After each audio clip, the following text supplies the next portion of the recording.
Hi guys, James at RampantLionReviews again for you today with another beer review. For this one we are going to stick to Scotland and we're returning to a brewery who I've had some good experiences with in the past. So for this one we're going to Alexandria on the southern edge of Loch Lomond and we're going to visit the Loch Lomond Brewery. So we're having a taste of the Bonnie and Blonde today, which is a 4% kind of golden ale, blonde ale type thing, and this is my third beer review from this brewery. I actually bought this one in the Morrison's Scottish Beer Festival, so it's good to see this brewery are actually kind of expanding out a little bit, because I think the last ones I got I did have to get in specialist beer shops, so it's cool that they're starting to cooperate with the supermarkets and become a bit more widely available, because their beer I thought was pretty damn good. So looking forward to trying this one for you today. But anyway, as is usual with my beer reviews then, I'll tell you a little bit about the brewery. If you do want to get straight to the tasting, just fast forward. All the usual links are in the description below. That's the brewery website, the link to my other Loch Lomond Brewery reviews. I'm sure I'll add more in the near future. There's all the usual social media.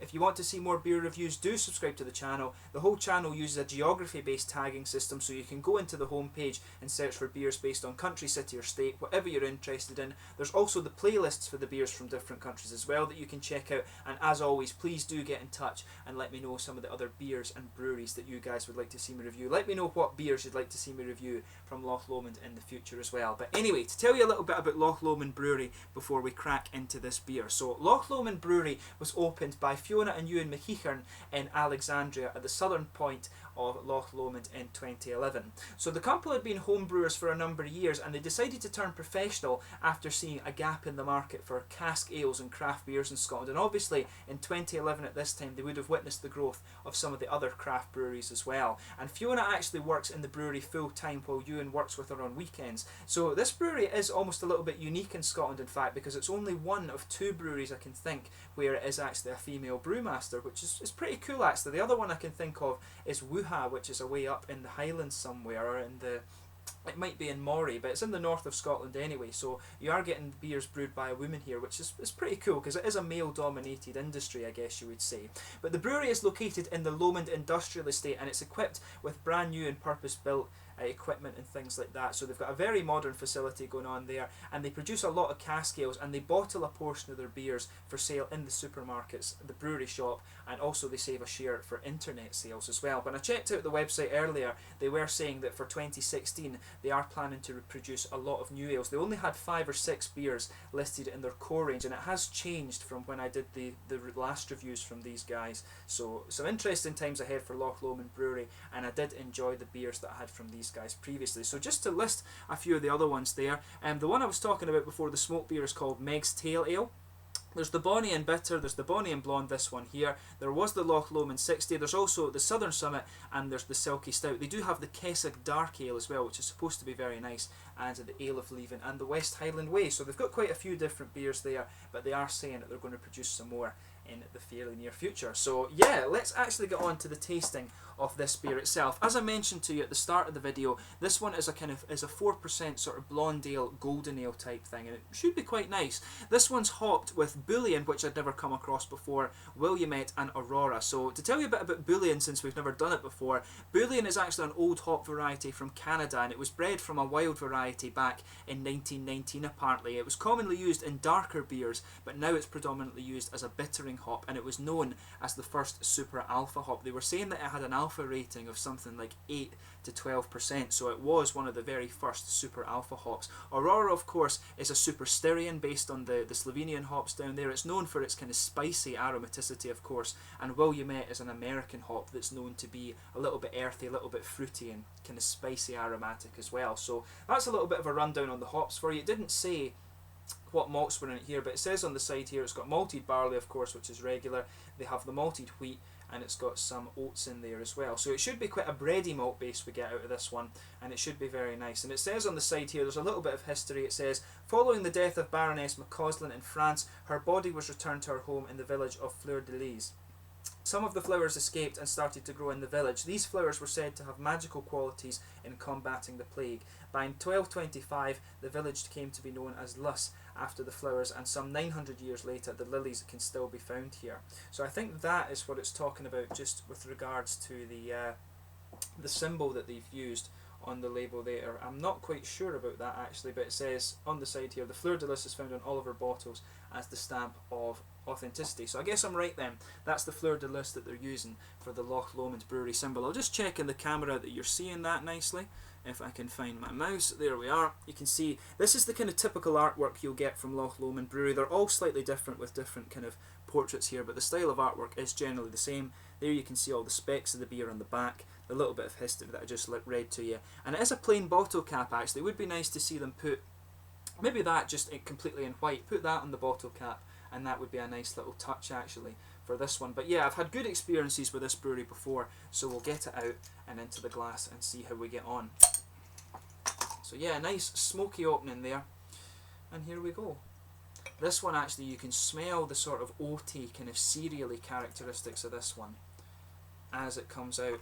With the West Highland Way that I reviewed before, I remember it being quite nice and grassy and kind of citrusy. It was a really nice kind of just juicy and sort of floral golden ale. So I'm guessing this one might be a little bit different from that, just going by the aroma.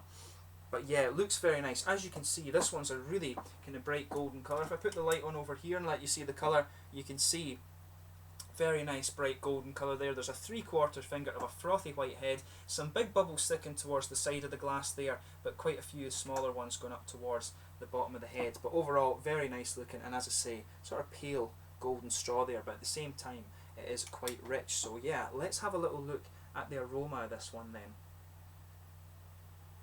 Now that's nice. You can smell, it's got a good bit of citrusy fruit in it, this one. You can smell the grassiness in there. You can smell the sort of floral aromaticity as well. I think it's the Williamette hop really that's coming out on this one. But it could well be that Bullion hop. As I say, I've never come across that one before, because it's supposed to be a nice kind of spicy floral aromaticity. But for me, this beer is actually quite fruity. And I would guess from my previous knowledge of hops, it does smell like the Williamette. You've got that nice, slightly earthy character in there, a lot of floral aromaticity, some nice grassiness, but it's the fruitiness that's really sticking out to me on this one. Underneath that, of course, you can smell some of the, it's almost a biscuity malt base you're getting out of this one. You can smell a bit of the sort of bready character going on, but there's a biscuity, almost kind of cereally bready thing under there as well.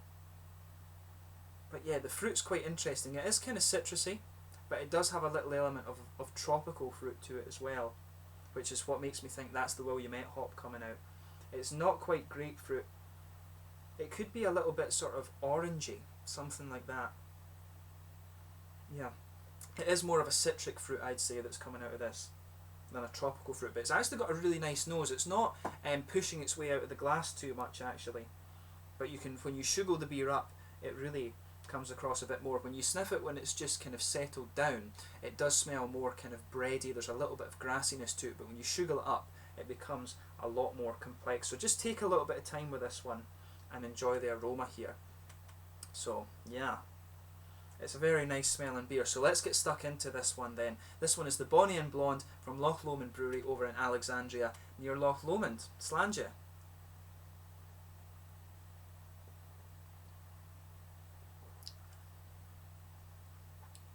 That's pretty nice actually.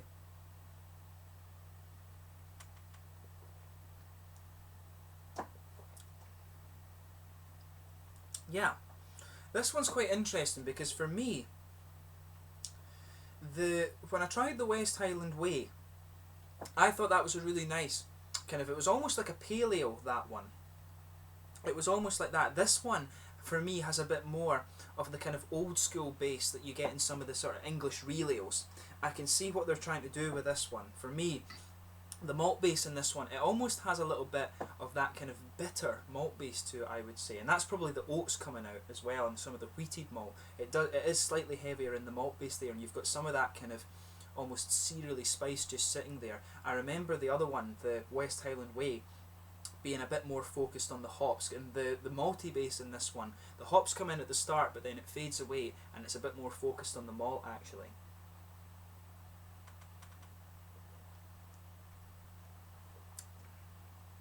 But this is a nice beer actually. They've got a good balance between this. It's nice how the hops come in and the beer's nice and wet, and then the way that they've done the malt base in this one. Normally I'm not such a big fan of some of these bitter beers, but the way they've done the malt base in this one works for me. You've got that cereally spice in there, that kind of oaty flavour, a little bit of the wheat's there as well. You can feel the pale malts just underneath it, and you can feel the sort of heavier things building on top of it. So like I say, you've got a bit of that oaty character in there, you've got some breadiness, and you've got a bit of almost biscuity sweetness coming out of it as well. It does get a bit sweeter as you progress further into the aftertaste, but it's very nicely done, and it's nicely balanced.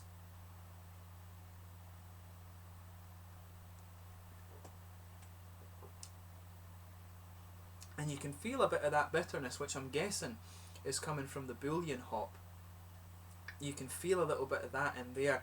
There's a good bit of earthiness in the back corners of the palate, and that'll be the Williamette hop. And as you come further forward, it gets a little bit more grassy and floral on the side of the palate. The aromaticity, the sort of floral character in this one for me, it's a little bit darker rather than being spicy. But when you come round the front curve of the palate, you get the grassiness, and you can feel some of that spicy character in there, which will maybe be from the Aurora, I would guess. You can feel that around the front curve of your tongue. The Aurora's not a hop you come across too often either, actually.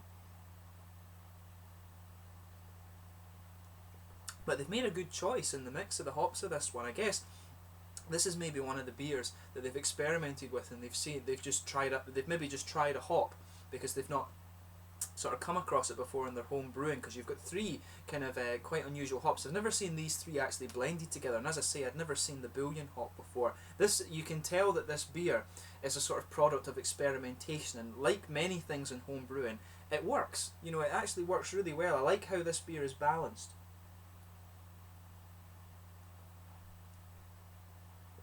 And it's nice and sessionable too. It's got just the kind of right amount of body on it to suit these flavours. But just behind the front curve of the tongue there, where those grassy flavours are, there is a little bit of citrusy fruit. It's not too sharp, but you can detect it in there. You get just that little bit of juicy character, but that fades away into the aftertaste. Really, when it comes to the aftertaste, it's that malt base that's coming out, and you've got the earthy hop in the back corners and just a little bit of the floral character too. But overall, it's really nice, and I certainly wouldn't hesitate to drink this again. I'd love to try it on cask actually, and just see if that malt base becomes even sweeter, because I always find that with cask beers, that the malt base comes out to be even sweeter, and sometimes the fruity characters can be just a little bit more juicy as well. But overall, I do like this one, and I like the fact that you can see with this, it's got three unusual hops, and it's obviously a product of experimentation, and it's worked, and they've gone with it. So that's what kind of craft brewing, I guess, is all about. It works really well in that regard. In terms of the mouthfeel, this one, I'd say that it's mid-body. To me, for a sort of blonde ale, golden ale, it is actually a little bit heavier than some of the ones I've come across before. It has quite an oily mouthfeel, this one, and it works nicely for it. The carbonation is quite smooth. It does have a little bit of crispness to it, and that in a way, it kind of stops the beer being maybe a little bit too thick, if that makes sense. They've got that aspect of it well balanced as well, but you've got a nice little bit of fruity juiciness. You've got a bit of kind of spicy character, I think, from the malt base too. The hops are nicely balanced. I'm not getting all that much spice from the hops, as I was saying. It's a little bit spicy around the front curve of the palate, but other than that, the hops are quite smooth, and you have that little bit of juicy fruity character in there as well. But overall, it's another really nice beer from Loch Lomond Brewery.